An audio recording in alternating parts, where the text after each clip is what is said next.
Hey, beautiful souls. We are your hosts for the Bitter to Beautiful podcast. I am Coach Charmin D, and I'm kind of loud, but I keep it heartfelt and real. And I'm Coach Lonette, and I'm kind of reserved, but I keep it compassionate and honest. Together, we will help you take your bitterness and make it into something beautiful. Hi, this is Coach Charmin D, and for today's episode, our topic is bitter elements. How did I get here? It's important to know that becoming bitter is often a gradual process. You don't automatically just become bitter, even after experiencing hurt, pain, and trauma. And sometimes you don't even realize that you're sitting in bitterness. So, especially as women, because, women, we are the type of people, we got to get it going. We don't got time to sit. We need to figure life out. We got things to do, places to be. So we rarely sit still enough to even understand that we're even bitter.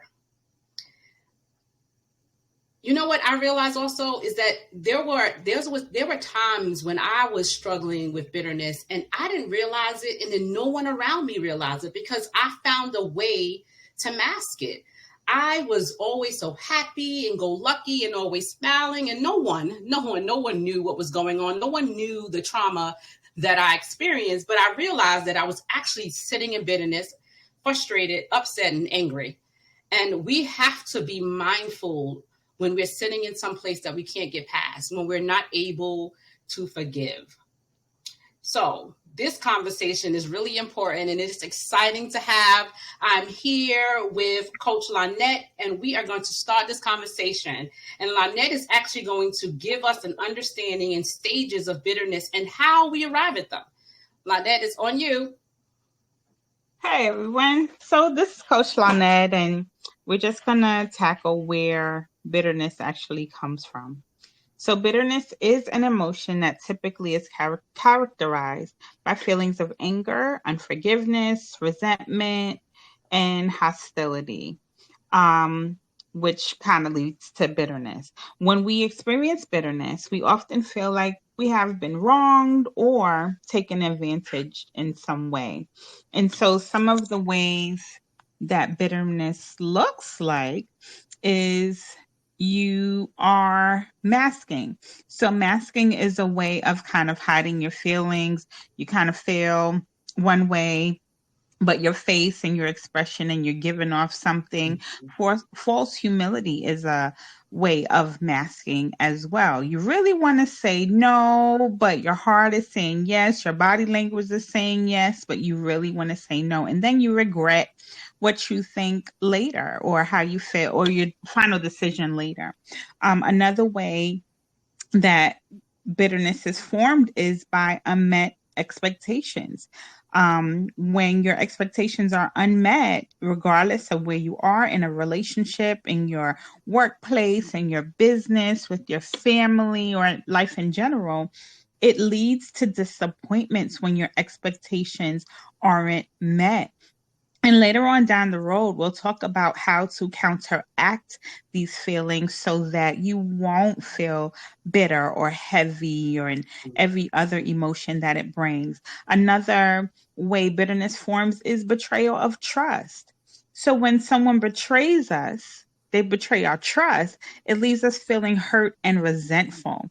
So resentment is one of the root causes of bitterness. So you go through anger, and then you go through unforgiveness. The next step is resentment, and then you get to bitterness. So we go through all of these stages before we get there.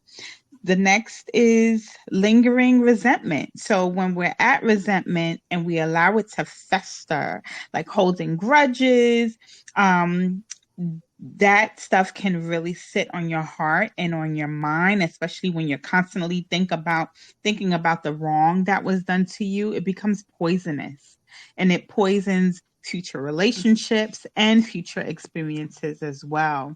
And then the comparison trap. I look better. Why didn't she? Why didn't he? Why? Because you're always right. So the comparison trap can also fuel some bitterness. We'll come up with more solutions later. So a lack of self-reflection is another one that we found. And bitterness can emerge from our own actions or insecurities leading to a negative patterns in the workplace or your personal development. So, sitting down with yourself and reflecting on the way that you act, the way that you speak, what you do, or all of your actions, both verbal and nonverbal, is important as well. So, as we look in the Bible, we're looking at Ephesians 4, verses 31 to 32 in the New Living Translation, and it reads, and this is our core scripture, so you may hear us saying it more than one time in different episodes. It's get rid of all bitterness, rage, anger, harsh words, and slander, as well as all types of evil behavior. Instead, be kind to one another, tender-hearted, forgiving one another, just as God through Christ has forgiven you. So, Charmin, let me ask you, what is one way that you may have disguised or masked your bitterness before you realized that you were actually bitter?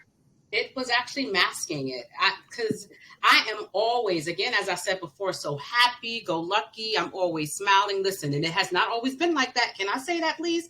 I have gradually been able to smile and be happy and excited because I'm from the streets, so sometimes you got to have a certain face. So me, when I first went through trauma and I've dealt with pain and anger, I smiled it away. I'm laughing it away. And people around me, unless I've let them know that I've been going through something, didn't even notice that I was sitting in bitterness. And again, I'm also one of those type of people. I ain't got time. I ain't got time to sit in it. I got to figure out. I got kids to pay, bills to pay, kids to take care of, bills to pay, and a job to do. So I believe that masking is one of the core things that we experience when we're bitter, because it's easy for us to not deal. And that's the point.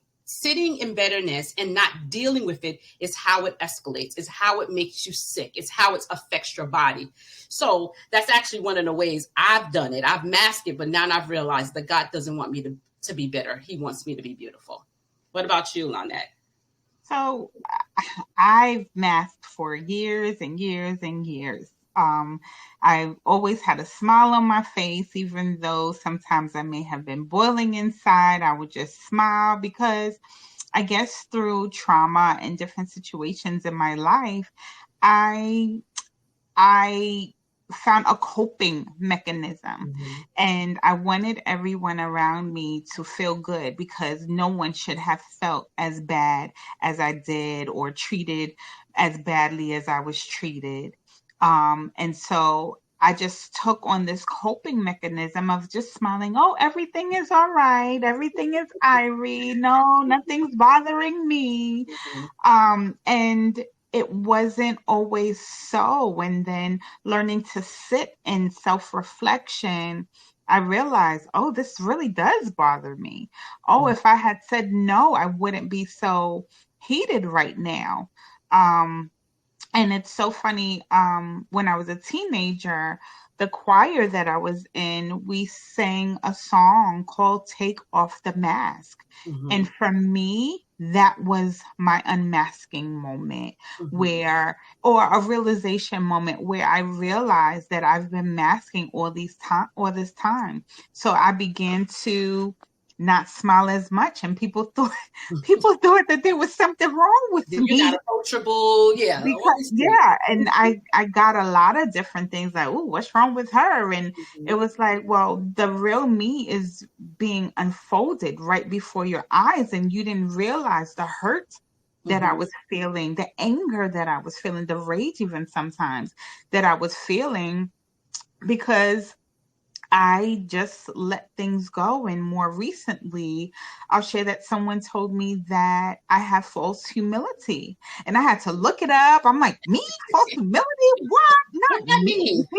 mean? Not me. Not I. Mm-hmm. And it was really eye-opening for me. And it kind of goes along with the masking, the gifts that I have in different areas and that we all have. I would say, oh, I can try, knowing full well that I'm capable of doing something, but I played this humble role, and it's like I feel like it made me lose some opportunities sometimes. Mm-hmm. And so now I'm speaking up. Oh, yes, I can do that. Now it's just a time management thing to say, oh, Mm-hmm. do I have time to do that? But I'm no longer limiting my abilities. I either want to do it, love to do it, don't want to do it, will never do it. And well, I never say never. But yeah, I think that masking is something that is really big when we mask our feelings, and we don't have to be nasty. We Mm-hmm. don't have to be loud. We don't have to be argumentative. But Mm-hmm. if you learn to be assertive, I guess is the word, and learn to express how you really feel, a Mm-hmm. no can be a no, thank you. I'm not interested. Not right now. I'm not a fan of it. Not right now. I'll pray about it. In the church is really a big one. Mm-hmm. But when you learn to do that, I have to say that it's uncomfortable at first, Mm-hmm. but when you learn to do it, you become comfortable in your truth, Mm-hmm. in your Mm-hmm. truth. Mm-hmm. Because I've made everybody else so comfortable Mm-hmm. and neglected to make myself. But just learning to balance that has really helped me as far as bitterness is Mm-hmm. concerned. So, what do you think are some common causes or triggers that lead people to become bitter in their lives outside of masking? Well, so I know common causes to be bitterness is definitely unexpected expectations. How you have these expectations for certain people, how they should behave, how they should look, how they should walk, and they don't meet your expectations. So all of a sudden you're feeling some type of way, and that can put you in a space of bitterness. And they don't even know you bitter. That's the problem. Mhm, Most mhm, people don't even know you mad at them because they don't know what they did to make you mad. These are expectations that you have. So that's one of the other things that you have to be mindful of. You mhm, can't, people can't live the way you want them to live because you don't want nobody telling you how to live. So you mhm, have to be mindful of these expectations that you set for other people. And and mhm, and another thing also, there are times when we are betrayed, but betrayed in the sense that we've let our guard down and someone comes in and they betray us and we're like, oh, it's okay, it's not a big deal, and we're sitting in the pain of that and we don't self-reflect. We don't figure, when you don't know that you're bitter and you're behaving bitter. Like, it's so funny, I had posted something in regards to bitterness and someone sent a message to me and said, I'm not bitter, why you think I'm bitter? First of all, I wasn't talking about them, I was not. mhm, But if the mhm, shoe fits, come on. But the point is some of us don't know that we're walking around not masking. I'm saying this is when you're not masked and you look and everything you say out of your mouth is bitter.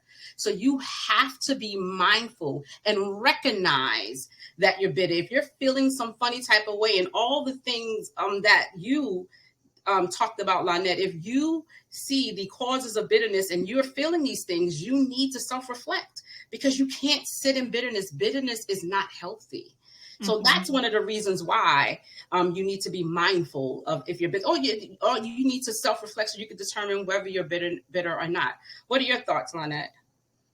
I have to say the same, especially with unmet expectations. Sometimes, even in not speaking up about, it could be a restaurant, Mm-hmm. right? It could be, I'm a vegan today. As Christians, we fast. So, you won't be able to go to all some restaurants are becoming hip now when it comes to vegan, a vegan diet. So, Christians, we do Daniel fast, and um that's one of the fasts that we do. Mm-hmm. But let's just say, your friends choose an option. They don't know they're fasting because it's not something that you should announce. And Mm-hmm. it's like, no, they don't fit my dietary restrictions right now, so I can't go there. And the majority ruled. And then Mm-hmm. you're upset because you're sitting there eating lettuce leaves because they don't have any other options, Lettuce. Okay.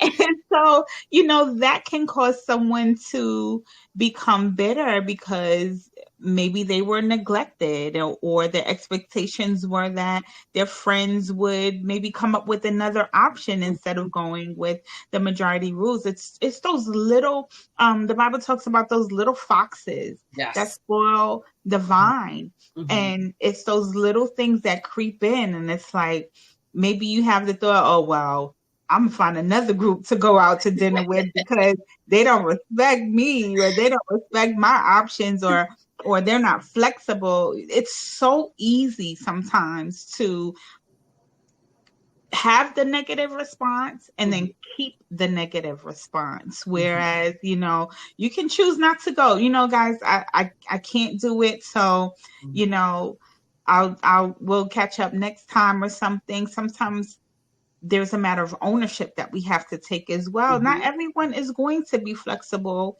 with you because everyone is unique in their own special way. Yes, that's true. And don't sit all up in your feelings. We are really quick to take the negative and leave and run with it instead of just focusing on the positive. Maybe they Mhm. meant this, or maybe they meant this, and it's always Right. maybe they meant this negatively, and that may not be the case because you could. That's another way of sitting in bitterness. You at Mhm. some place and you don't like somebody because they said something to you and they really didn't mean it that way, and you done took it all the wrong way, and now you're frustrated and you're upset. I think the point is definitely self reflection and being accountable. When you are accountable to your actions, you can't be accountable to everybody else's actions, but you can be accountable to your actions and you can be mindful. And when people say things, maybe not take it to heart, but Mhm. process it or take your time and think about it. It helps with sitting in bitterness. Some people Mhm. are bitter about some things that happened thousands of years ago. I'm not, I'm exaggerating, but years ago that you Right. should have moved on from. You Mhm. needed to get past. So just one example is my mother put an outfit on that I didn't like. And then all of a sudden, years later, I'm like, Mom, you put the outfit on that I didn't like. And all of a sudden, I'm bitter and I'm mad about that. That's not Mhm. even necessary. Mommy Right. probably put the outfit on because the outfit looked cute on you, even though you don't think it looked cute on you. But there are so Right. many reasons. Get to the core of what the bitterness is about or what the frustration is about, and don't sit in it because, again, you sit and you can be sick. What do you think, Lynette? I agree. Which is why I'm wondering, like, what. So you mentioned earlier that somebody said to you after I think you posted something, someone said, "I'm not bitter. I'm not bitter." What are some, because we talked about masking. So Mhm. what are some things or some identifiers that people can look for within themselves? Because this is inner work, Okay. introspective, Yeah. looking at ourselves and not pointing the finger, because three fingers are pointed right back at you when you're pointing, Mhm. right? If you never heard of that, just try it, you'll see. Mhm. And what are some things that we can personally look for in ourselves that are indicators of bitterness that we often can overlook?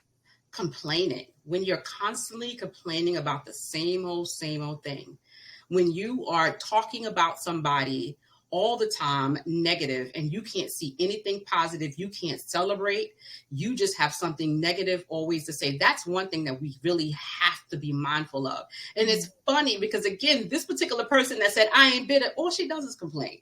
So I'm like, I can't tell you whether you're bitter or not, but maybe you need to self-assess. So I think those are Mhm. two of the things that you can definitely look to determine if you're bitter or not. If you're complaining about things over and over again, or if you can't, give a big up to somebody who's succeeding, then you might be bitter about something, or you might be a little jealous too, but you definitely might be bitter about something. Mhm. So Mhm. that's some things that you can definitely look for. Okay. I would say I think about friendship circles or groups and, you know, oh, we're all going out. Well, who's going? Who, who's who's going? Who's got? Is such such going to be there? Nah, I'm not going. You better, baby. You better. You better. If Mhm. you are walking all across the other side of the room to avoid someone, you're holding on to some type of anger and unforgiveness. The Bible talks about when you have an ought with your brother or your sister, you're supposed to, and maybe you don't go to church, but that's biblical. But if you have an issue with someone, just approach it. Sometimes we're afraid to approach it because we're concerned about the other reaction and the other person's reaction. And while it may sound cliche, um, forgiveness is for you. It's not for the other person. It's to free you. Mhm. And sometimes we walk around and we see people, and when you get uh, the scrunched up face, the angry face, and you're looking at people. Anytime a person passes by, you get disgusted, you're bitter. Mhm. And if you don't approach the issue, you can choose to approach it, or you can just forgive them and leave it alone, Yes. and it's up to God to handle the rest, right? But if you forgive them in your heart, you've done the work. But going a step further is to say, hey, you looked at me a little funny, or were you ignoring me, or were you focused? And you see how I didn't just put it on me. I said, maybe, I'm thinking about the other person. Maybe they were focused and had tunnel vision, because it's happened to me before, and they didn't see me when I waved my big hand and said hi. Maybe they didn't see me, and they had tunnel vision. So it's not always thinking about yourself, it's thinking about others as well. We don't know what people have gone through in their lives. They may be the best person, the most popular person Mhm. on earth, but you don't know what happens a lot of times behind closed doors.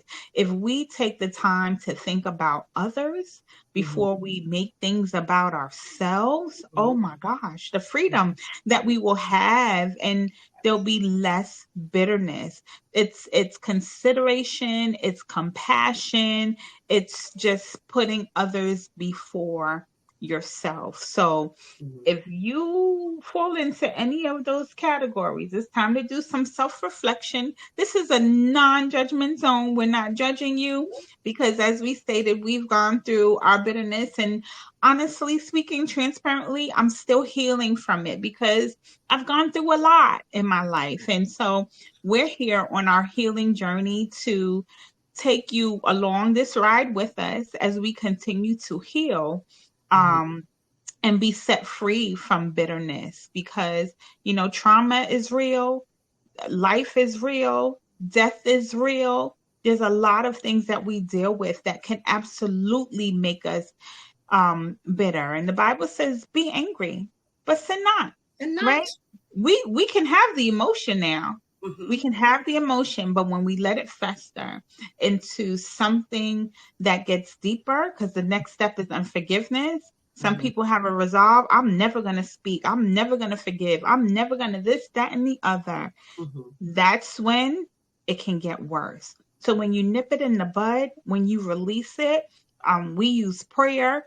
Um, I talked about one time going to a slam yard to just break some dishes to release the anger. But just do what you have to do to rid yourself of bitterness. Yes, and it's key. The word of God says, love the Lord with all your heart and Lord and all your soul, and love your neighbor like yourself. I'm paraphrasing. But the key to that is, if you love the Lord, he'll show you how to love your neighbor. And first, how to love yourself. So in loving the Lord, loving yourself, you're able to love your neighbor, and you're able to release any art that comes up that's not even necessary to even flow with, to even deal with. And when issues come up, or when the feelings come up, you can look at it, them being positive opposed to them being negative. This was an amazing, amazing, amazing conversation. Yes, it was. Amazing conversation. Lonette, do you have anything to close up with?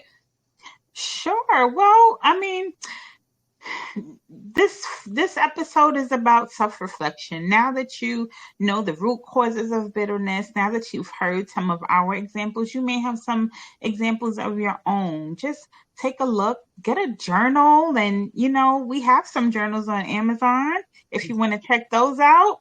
That will help you on your journey, and we'll list it on a link, maybe in our about page. Mhm. But we'll have some of those things for you to help you along your path. But you can also take a notebook, and just start journaling. Mhm. There's therapy, and it's okay to talk to another person that does not know your life, because sometimes people can hear what you may not see, hear, or feel within yourself. It's good to have therapy, and there's different places that you can go to as well. So we hope that you will continue to join us as we grow from being bitter to beautiful, transforming pain into power, one heart at a time. This is Bitter to Beautiful. We are thrilled that you are joining us in this transformational journey where we believe that bitter is not better nor beautiful. Stay tuned for future episodes. Thank you. Thank you.